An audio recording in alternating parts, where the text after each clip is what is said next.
বুঝিয়ে, কারণ তারাও কিন্তু বা বয়স্ক এরকম না, তাদেরকে বুঝিয়ে তারাই আমাদের পরিবারেরই বিভিন্ন লোকজন, তাদেরকে বুঝিয়ে এখান থেকে আমরা চেষ্টা করছি খারাপ বের করার জন্য। আসলে কিছুক্ষণ আগে দেখতে পেলাম যে একটা অপ্রীতিকর একটা ঘটনা ঘটলো, গাড়ি ভাঙচুর।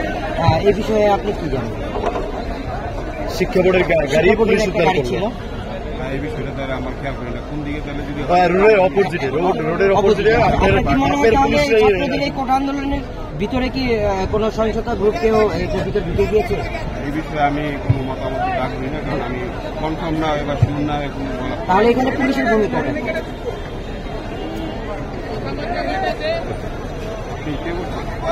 এখানে ভূমিকাটা সেটা জানতে চাচ্ছি।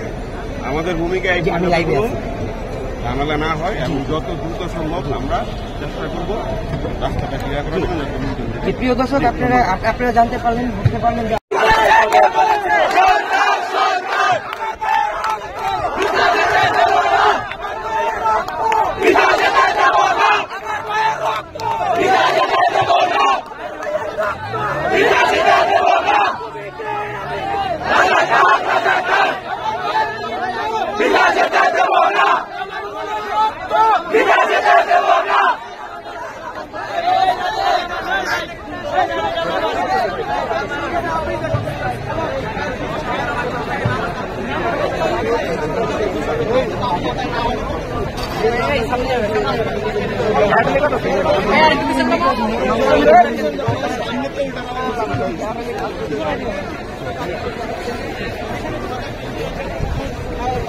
প্রশাসনের কাছে জানতে চাবো ছাত্র আন্দোলন থেকে তারা কি ধরনের কেমন নিরাপত্তা এখানকার যিনি এডিসি রয়েছেন সেই এডিসির কাছে আমরা জানতে চাবো যে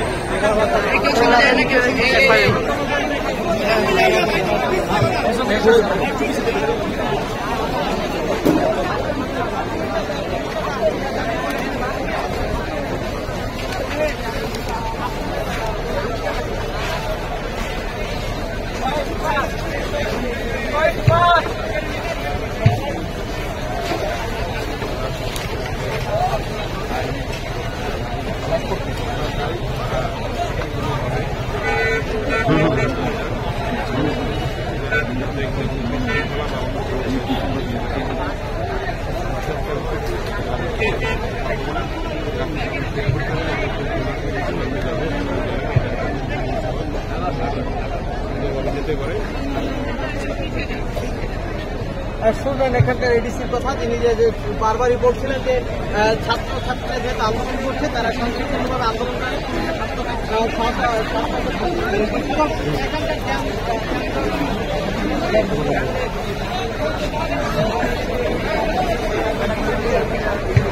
আসলে যে আন্দোলনের সেই আন্দোলন থেকে আসলে এখন পর্যন্ত কোনো ক্ষয়ক্ষতি হয়েছে কিনা?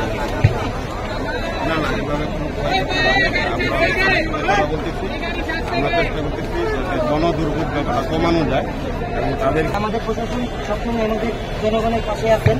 হ্যাঁ, সবসময় আমাদের জনগণের পাশে থেকে ওনাদের সাথে কথা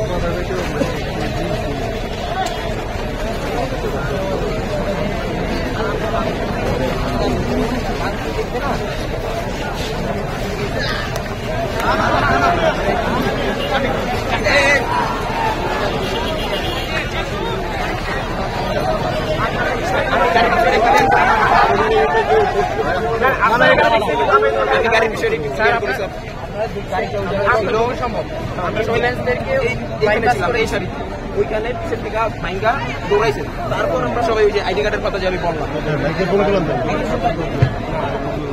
আইডি কার্ড ছাড়া যদি কেউ দেখেন আমাদের কাছে নেন, আমরা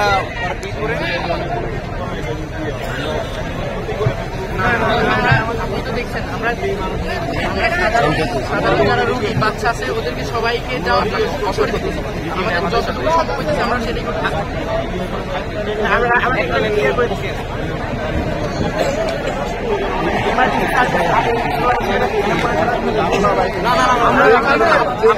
ছাত্রলীগই না, না না না, কোনো ছাত্র মানুষ করতে পারে না, সংগঠন আছে, ছাত্র নাই।